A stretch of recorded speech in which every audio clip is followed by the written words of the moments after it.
Hi hello नमस्कार, मी अंकिता. तुम्हा सर्वांचं स्वागत आहे पुन्हा एकदा आपल्या ब्लॉगमध्ये. तर इथे आम्ही आलो होतो आता अक्कलकोटला. तुळजापूरवरून दर्शन केलं होतं आणि मग इथं अक्कलकोटमध्ये येऊन पोहोचलो होतो. जवळजवळ 12:30 ते 1 वाजता आम्ही अक्कलकोटला आलो होतो दर्शनासाठी. आणि आजूबाजूचा परिसर इतका स्वच्छ आणि इतका म्हणजे प्रसन्न होता ना, खूप छान होता. म्हणजे बाकीच्या देवस्थानांपाशी कसं होतं की नाही का, जास्त पब्लिक वगैरे असलं की कुठं पण म्हणजे हे टाकतात, आपण पिशव्या टाक, बॉटल टाक पाण्याच्या, कुठं पण टाकतात. तसं स्वामींपाशी नव्हतं. खूप छान होतं, म्हणजे असं आजूबाजूचा परिसर पण खूप छान होता.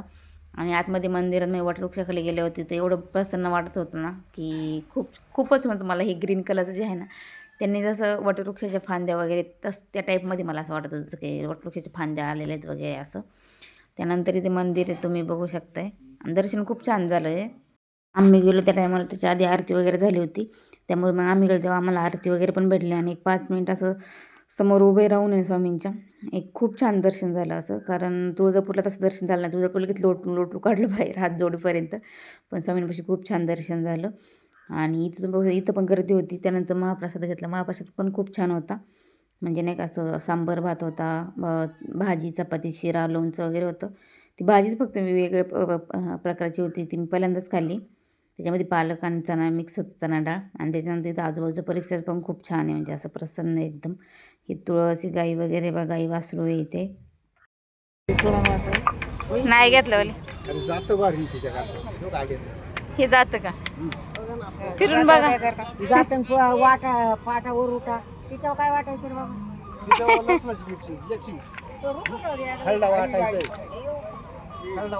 हे किती आहे सगळे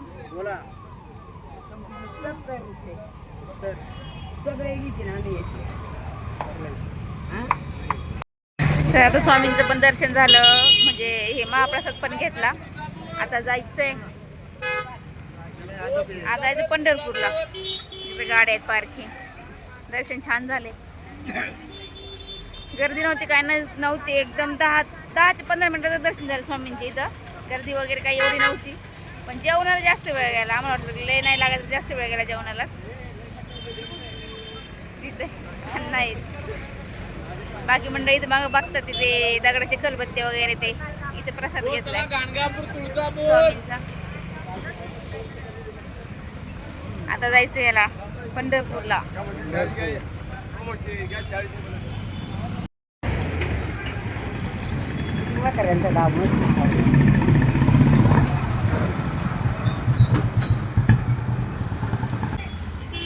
आम्ही चाललो आता चहा प्यायला.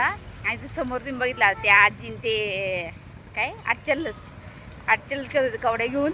आपल्याला असे लहानपणीचे दिवस तुम्हाला आठवले? तुम्ही खेळत होते का चहा प्यायला? किती लांब चाललोय बघा. आणि इथे पाय चपला नाही, चपला गाडीमध्ये ठेवल्या. कोण आहे? व्हिडिओ चालू आहे. आता काय करू आता व्हिडिओ चालू आहे, कोण नाही वेळे पुढं. त्यांना वाटते कोण आहे मी, जसं काय कोण व्हिडिओ कॉलच बोलत काय असं वाटत ना. हा. बाबळीची टारकाला ती शेंगा असायची आणि ते टारकाला खेळायचं. हा, खडं घ्यायचं आणि टारकाला खेळायचं. आता त्या एवढ्या म्हाताऱ्या बाया तिथं बसल्या होत्या, खेळत होत्या. मी सहज मला एक आपण होतो ना, आठवलं. त्यानंतर आम्ही ना 7:30 पावणे 8 वाजेपर्यंत ना पंढरपूरमध्ये येऊन पोहोचलो होतो. आणि इथे बघू शकता तुम्ही, विठ्ठलाची मूर्ती किती छान आहे, अशी मध्ये उभी. आणि आजूबाजूने असे वारकरी वगैरे बसलेले. एवढे छान वाटत होतं ना, एकदम भारी वाटत होतं. म्हणजे जसं काही असं वाटत होतं की हा, आत्ता आपण पंढरपूरमध्ये येऊन पोहोचलो. आणि आजूबाजूचा परिसर तुम्ही बघू शकताय, म्हणजे पंढरपूरमधला आजूबाजूचा परिसर तुम्ही बघू शकताय कसा आहे ते हिरवागार, म्हणजे निसर्ग. ज्याने पाहिलं, मी पहिल्यांदाच आली होती पंढरपूरमध्ये. मी पहिल्यांदाच गेली होती. मी अजूनपर्यंत कधी पंढरपूर पाहिलं नाही. लहानपणी कधी पाहिलं असेल तर मला आठवत नाही आत्ता, पण आत्ता म्हणजे मी पहिल्यांदाच पंढरपूर पाहिले. त्यानंतर इकडे चंद्रभागा नदी होती. म्हणजे चंद्रभागा नदी तर पूर्ण चंद्रभागा नदीला इतका पाणी होतं ना, भरपूर खूप पाणी होतं. म्हणजे तिला असं भरून चाललेलं होतं पाणी एकदम. त्याच्यामुळे मग तिथं चंद्रभागा नदीमध्ये जाऊन म्हणजे हातपाय वगैरे धुणं रात्रीच्या टायमाला ना बंद केलेलं होतं. त्याच्यामुळे आम्ही रात्रीच्या टायमाला मग चंद्रभागा नदीमध्ये गेलोच नाही हातपाय वगैरे धुवायला. मग तसंच रांगेला वगैरे लागलो. म्हणजे गेल्याच्यानंतर बॅगा वगैरे ठेवल्या. जेवणाची बघितली कुठेतरी सोय, राहण्याची आणि जेवणाची सोय बघितली. त्यानंतर मग मी रांगेला लागलो जवळजवळ 8, 8:15 वाजता. कारण म्हणलं रांगेला लागून दर्शन वगैरे घे, पण खूप उशीर होईल. मग आल्याच्यानंतर आपल्याला कुठं म्हणजे नाही का, तो पण समजा बंद झालं वगैरे काही, तर म्हणून मग आम्ही आधी ते हे करून ठेवली सगळे. तयारी. आणि मग आम्ही दर्शनाला गेलो. तर आम्हाला जवळजवळ 1-1.5 तास लागला तरी दर्शन वगैरे घ्यायला. तिथं त्या टायमाला आहे ना हे नव्हतं अलाउड, मोबाईल वगैरे काहीच अलाउड नव्हतं. सगळं आम्ही बॅगमध्येच ठेवून गेलो होतो, कारण अलाउडच नव्हतं काही. आणि ते जे नियम घालून देतात ते आपल्यासाठीच असं, म्हणजे आपणच ते नियम पाळायचे असतात ना पंढरपूरमध्ये गेल्याच्या नंतर. माऊली. तर आता आम्ही पंढरपूरमध्ये तुम्ही बघू शकता तिथे चालले यांची खरेदी माळांची वगैरे घ्यायची. तर आता आम्ही पंढरपूरमध्ये याचं विठ्ठलाचं दर्शन आम्ही रात्रीच घेतलं. रात्रीच बारीला लावून किती 2 तास बारी लागलो होतो ना आपण.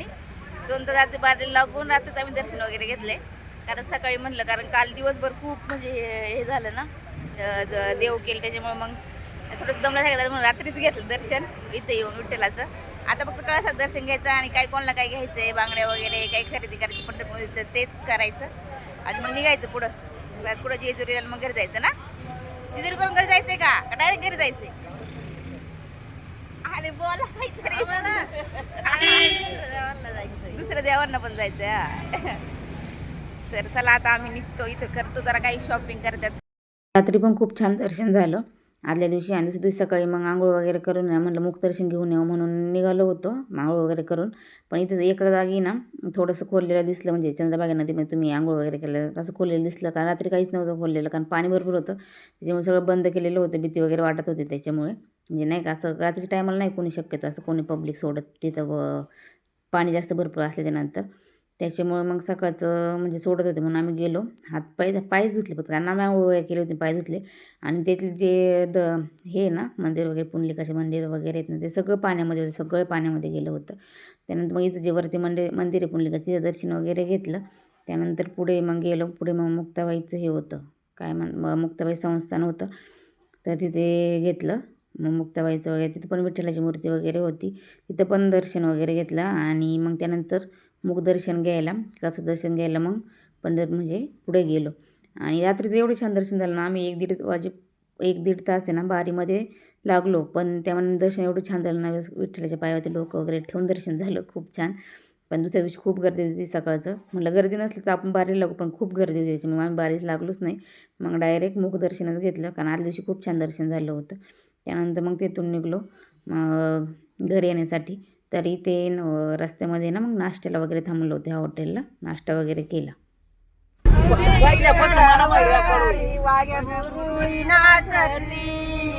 वाघ्या मुरुळी नाचती, बाळाची तरी माझ्या बैलगाड्याच बुजती, बैलगाड्याच बुजती. पाय रे बघा कशा याच्यावर, पण बाय बघा काय ऐकते नाही बाई कोण. दमल्या काय तेव्हाच मला ऐकते नाही कोणच्या पण का ते बघा तुरु तुरु तुरु सगळ्यांच्या वर.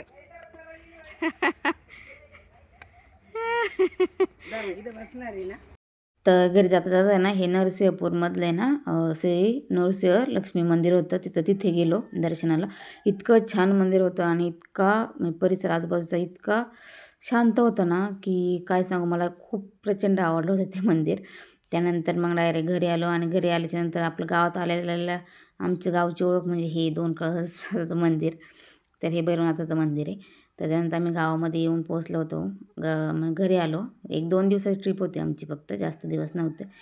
तर हे आमचं गाव आहे पूर्ण, इथे ग्रामपंचायत वगैरे आहे. तर इथमध्ये आता रस्त्याचं काम वगैरे झाल्यानंतर खूप छान म्हणजे गावामध्ये नाही का झाडं वगैरे लावतं. त्यानंतर मग घरी गेलो. घरी गेल्यानंतर पाहिल्याच्यानंतर शिवांश एवढा खुश झाला ना, छोट्या मुलांचं कसं असतं म्हणजे बसपाशी येऊनच थांबला होता, खूप खुश झाला तो. तसं 2 दिवस त्यामुळे. निकाल लिया और बंदूक भी निकाल ली, चलो इसको खो देते हैं। Ton ton